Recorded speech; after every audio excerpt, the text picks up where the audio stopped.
Live. Welcome to the Writer's Life, a place where you get to sight, sound, smells, taste in my particular writer's life, where you get the truth, basically, about the writer's life.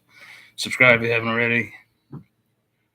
Punch the like button and tap the bell for notifications so you don't miss out on one of these exciting videos. Getting a little scruffy again. And it's itchy.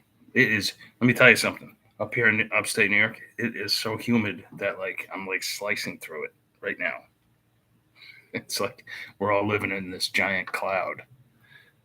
It hasn't even, it's been sort of raining all day, but I like to work outside in the summer, as you guys know, but can't do it today without ruining my laptop. But I don't know if it wants to storm. I don't know what it wants to do. The weather doesn't know what it wants to do. It just doesn't. The weather. Anyway, that's not what I'm here to talk about. I'm here to talk about recognition. So, as writers, we crave it. All artists crave it. Painters, musicians. I was a musician too at one point, but in fact, that's what I was going to do for a living at one point, just like my daughter's trying to do now. Anyway, that changed. Anybody, writers especially, though, I think, because we live such lonely lives. We live in our heads and in a single room, create all day. We write all day, do a little marketing, of course.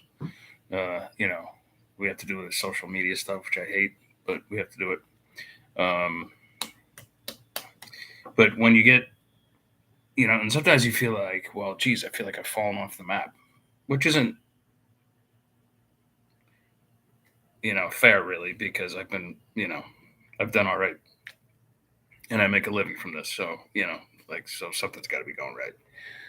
But recently I was asked by one of my heroes, Dean Wesley Smith, to, I gotta open this, to become a part of a story bundle. He chose because he's in it and he and his wife are in it. He chose 8 other authors to be in it, and he can choose anybody he wants. He's been around for 50 years, and he is just the proliferation master. He and his wife, Kristen Catherine Rush, I should say. And these guys, these are pulp masters, and so he asked me, which I was really proud of. And then I'm looking at it. I'm looking at the he sent out a general email to me and the other 8. And I'm like, oh my God, Lawrence Block is included on it, and Rebecca Cantrell and Lee Cutter and a couple others. I was like, holy crap. Lawrence Block is another hero to me. I have a Lawrence Block room in my basement, where I light candles and stuff. That's how much I admire and respect him. So, and the others are, I have just as much respect for the others as well. So when you're, I didn't even know these people were aware of me. Well, they are now, certainly. But I remember a year ago, I signed a bunch of copies of The Girl Who Wasn't There, and Mike, who manages the store now, the Mysterious Bookstore down in New York City. And he's like, oh, and you got to sign this one for Michael Connolly. I'm like, what? He's like, yeah,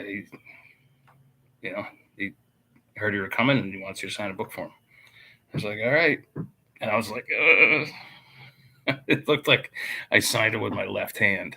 I swear to God, I probably spelled Michael wrong in the whole bit. But anyway, I guess so a part of me just still places these certain individuals on another level, because I'm a big fan of writers, and I've said that before, writers and writing, and I've always looked up to these people like they're gods. When I won the Thriller Award, Clive Cussler was there. I got pictures with him, and everybody was there, right? Anybody's anybody in the mystery thriller world. They were there. John Grisham, the whole bit. Probably, I assume he was there. I don't know. But it's funny though, like, and then there are certain people like who I just never realized were like really popular. I remember years ago taking a cab ride with this one really tall dude, really nice guy. He was a mystery writer, and I just thought, like he was just Joe Mystery Writer. He probably did something else, for a living or whatever. And he's like, "Well, man, let's share a cab back to the hotel," And our publisher bought us dinner, and it turned out it was Harlan Coben, and I was like, "Hmm." And then I found out later on. I'm like, Harlan's Harlan's huge. He's accomplished a shitload of stuff. So I'll never forget that cab ride. And he was telling me during the cab ride, I never forget the conversation about how like the same thing happened to him. Like, suddenly he went from being like a fanboy to like Robert Parker and all these guys, and he like suddenly he's thrust in with them. He's become like they're equal, and he's like, I couldn't believe it. Like how did I get here? So anyway, that's just my thoughts on recognition from your peers today on this sticky hot day. Hope you're having a good one, and I will definitely catch you tomorrow, I think. If not, then the next day. Ciao, ciao. I'm not supposed to say that yet. Hang on. Ciao, ciao.